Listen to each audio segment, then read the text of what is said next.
The sun doesn't shine every day. The storms will come. There are times when the nights will be long and dark and you will be alone. There will be times when the darkness seems to consume everything. But don't let it consume you. That's anxiety.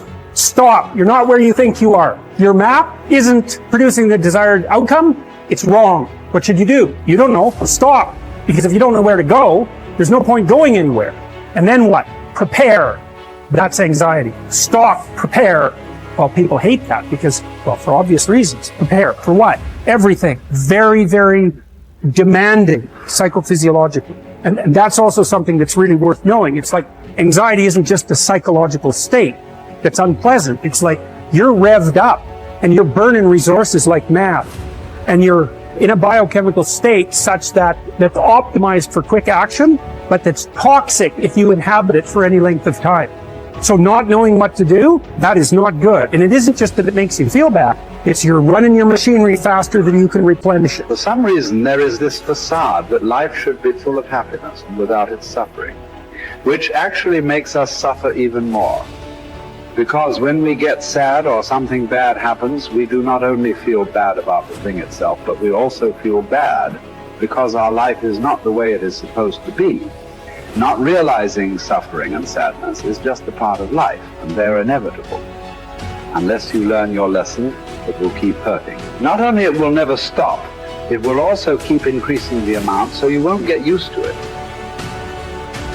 And it doesn't matter how you get knocked down in life, because that's going to happen.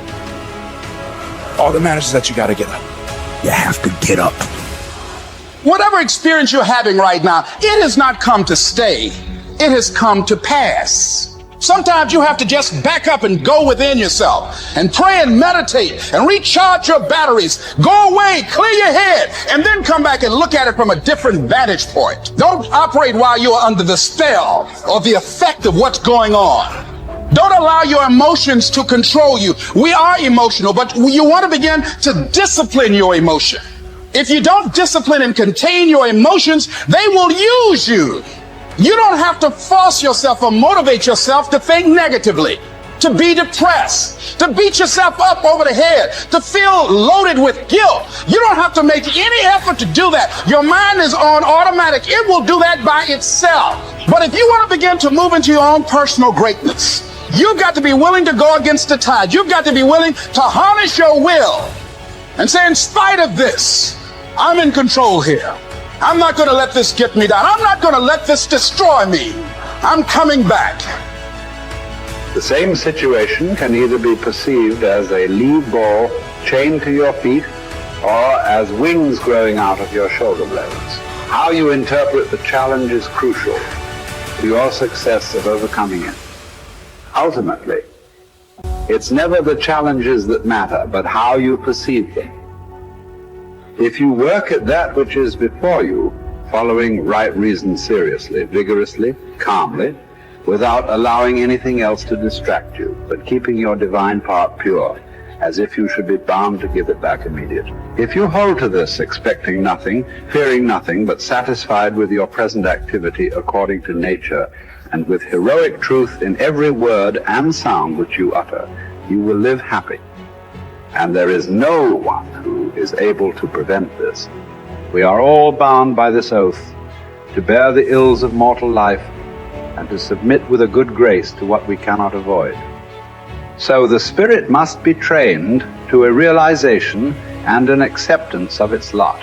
It must come to see that there is nothing fortune will shrink from. There's no ground for resentment in all this. We've entered into a world in which these are the terms life is lived on. If you're satisfied with that, submit to them. If you're not, get out, whatever way you please. The happy man, therefore, is he who can make a right judgment in all things. He is happy who, in his present circumstances, whatever they may be, is satisfied and on friendly terms with the conditions of his life. That man is happy, whose reason recommends to him the whole posture of his affairs. How do you bear the suffering that is at the crux of life without becoming tempted and embittered. That's really, really difficult. Now, someone might point out, go ahead and be bitter, see where that gets you. And if you have any sense, and generally people have at least some, they know that being sick and bitter is worse than just being sick. And that being right, it's worse, but it's very hard temptation to avoid. Sometimes you want to be bitter just out of spite in some sense, because things are so terrible. All you've got left is your willingness to shake your fist, and say, well, really? Is this like this many poisonous snakes? Really? That's like, maybe I could have learned with just 1 or 2, not 100. And so, but we're all stuck with that. And I think we're stuck with it at every level of our life in some senses. How do we maintain a high order moral orientation in spite of suffering and malevolence? Do you think that the man has any thought of mending his ways who counts over his vices as if they were virtues? Therefore, as far as possible, prove yourself guilty, hunt up charges against yourself, play the part first of accuser, then of judge, last of intercessor. At times be harsh with yourself. Set yourself free for your own sake. Gather and save your time, which till lately has been forced from you or filched away, or has merely slipped from your hands.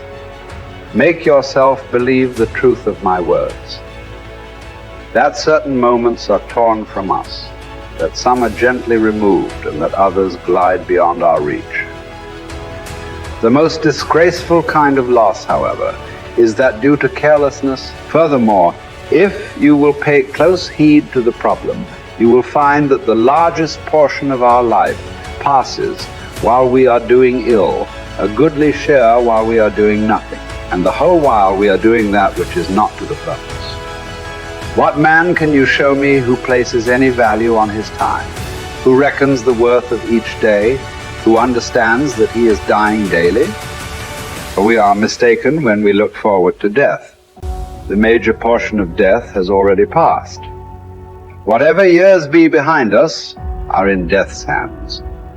We should not manifest surprise at any sort of condition into which we are born, and which should be lamented by no one, simply because it is equally ordained for all. Yes, I say equally ordained, for a man might have experienced even that which he has escaped. And an equal law consists not of that which all have experienced, but of that which is laid down for all. Be sure to prescribe for your mind this sense of equity. We should pay without complaint the tax of our mortality. If you're looking for certainty, the reality of suffering is certain. I mean, what do you accept as evidence above all else? That's a good question. That's a hard question. But I would say pain is up there. It's very difficult not to believe in the reality of your own pain. It's somewhat easier not to believe in the reality of other people's pain. That's not so easy either, but it's your pain seems to be undeniably real. And so it does beg a question, which is, if pain is undeniably real, is that which overcomes pain even more real?